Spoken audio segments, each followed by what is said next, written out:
every time in Canada, our Olympics, our preparation really comes down to 10 months in the final part of it. We start identifying players probably 5 years out. So 5 years away, we start to look at players and trying to determine who might have the talent or be the level we need to consider for our national program, which is a huge job because we have 85,000 girls that play the game in Canada, and about 40,000 are of the age that we could be looking at. So probably, 16 and older, 16 years of age and older.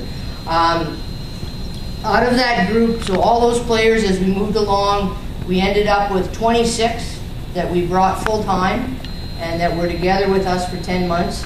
And out of that 26, we had to pick 21. So 21 players out of 85,000, which is a huge part of it. We are only full time the year of the Olympics, so the year leading into the Olympics. The rest of the time, our players play all over North America in midget leagues, in university, college, in women's leagues, so they're everywhere. Example, for me, I'm scouting now for us.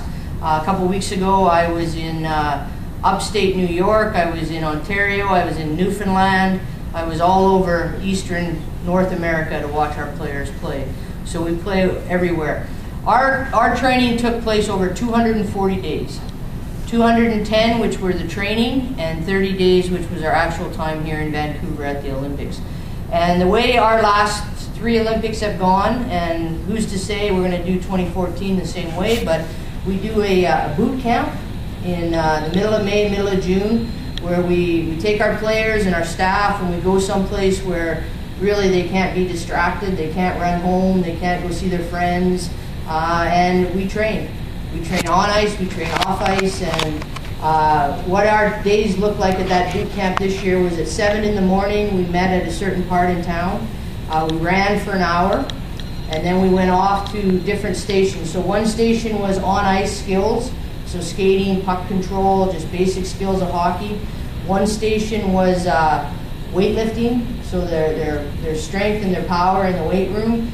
One station was shooting and puck handling off ice, so in a curling rink that we set up with nets and so on.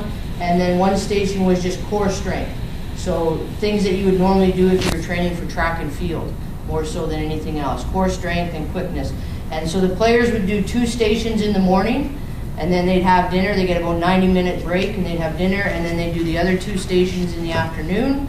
Then they'd have a break for dinner, and then we'd do something in the evening, yoga, kickboxing, anything to keep them active and continuing to stress them mentally, continuing to make their mind, make them mentally tougher, to see where they're going to crack and where we have to work on them being tougher. Because what we felt was that we were skilled enough, we were good enough to win gold in Vancouver, but we might not be mentally tough enough to handle the pressure of those games and the pressure of playing for the gold medal in front of our country. So we really pushed our athletes hard to make sure that we were tough here, for sure. Another part of what we wanted to do was leave a legacy. So like this tournament this weekend for women's hockey is a legacy. It's something that Haley's doing for the game, and through our whole year we wanted to make sure that we left a legacy. So wherever we went and whatever we did in the world, we always tried to do things with local minor hockey teams. We did autograph sessions, we did 10 banquets, we did whatever we needed to do so that when we left that town, people were talking about women's hockey and people were excited about women's hockey. The other part of that was real important was every day we had to face people saying, when you win gold, when you win the gold medal.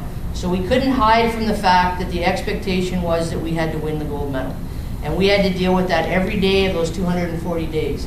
And that was important because sometimes when you're going after something that's hard or when you're doing something, it's easy to slide it over here. And if you don't talk about it, you don't have to worry about it.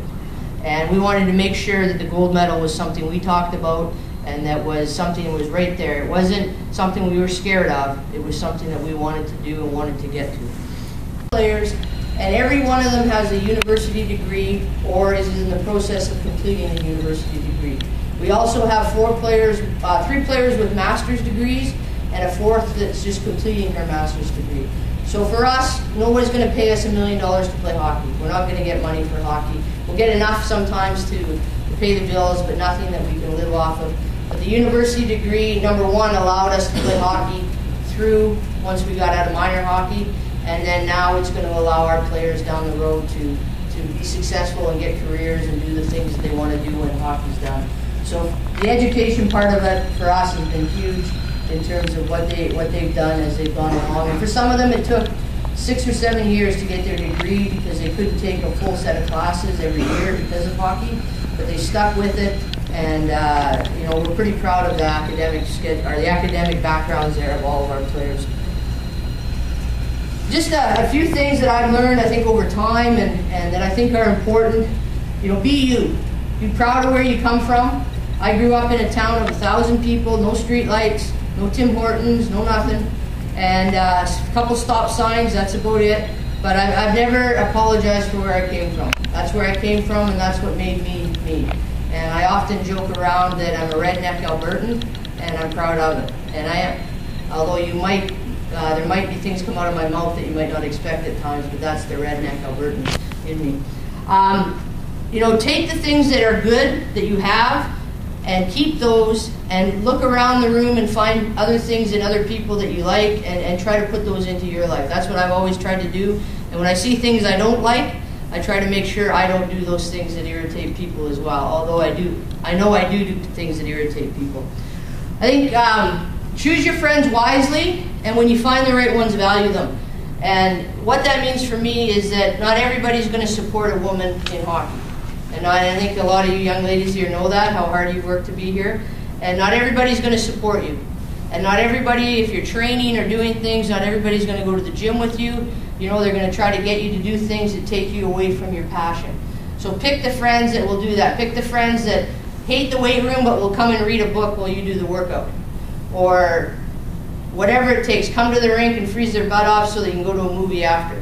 Whatever it is that you and your friends want to do, find those friends that will come with you, and then you need to do that for them too. Maybe they're dancers, maybe they're painters, maybe there's something that you don't do, you know, bring that back to them as well. But choose your friends wisely and pick the ones that are going to help you be better and that you can help be better.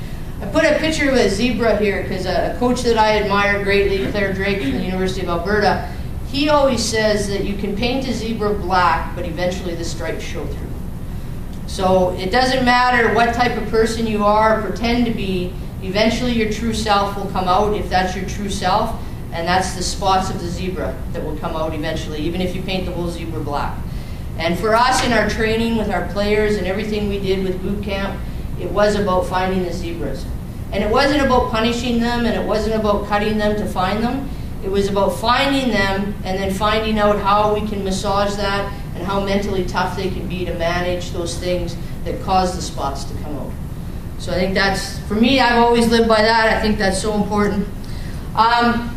Attitude for gratitude, please and thank you, picking up after yourself, all those little things that we talked about in the session before that people notice and people appreciate. And for the young people, your parents, being able to thank them and appreciate the opportunities they give you.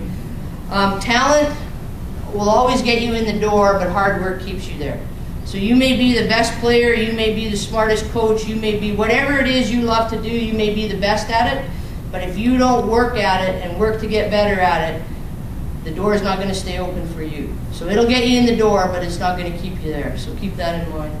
I think volunteer, I mean, everything that Haley's doing here this weekend and all the people that are helping her, you can't pay those people enough money to do what they're doing this weekend. Most of them are volunteering, they're getting a small amount of money. They're putting the time in because they care about the game, because they care about what Haley wants to do with it, and that's so important wherever you are to help out. If you're, how old are you?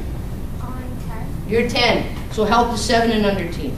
Help the little ones. Volunteer, go back, make sure they're better. Those types of things, like give back to what you've learned here. Tell the stories of your trip here to British Columbia and the things that you've learned and talked about. And that's how the game grows. That's how I was brought up, and that's how I think it's so important. You guys, when you go home, you know, get those young girls and get them going and tell them and have them playing the game and help them come here the next time. Those types of things. That's a picture of one of our rings. All of our players and staff get championship rings. Only the players get medals. So coaches, staff, we don't get any medals. Only the players get them. But we all get the championship rings, and you can see there, you know, inside our ring we had on any given day.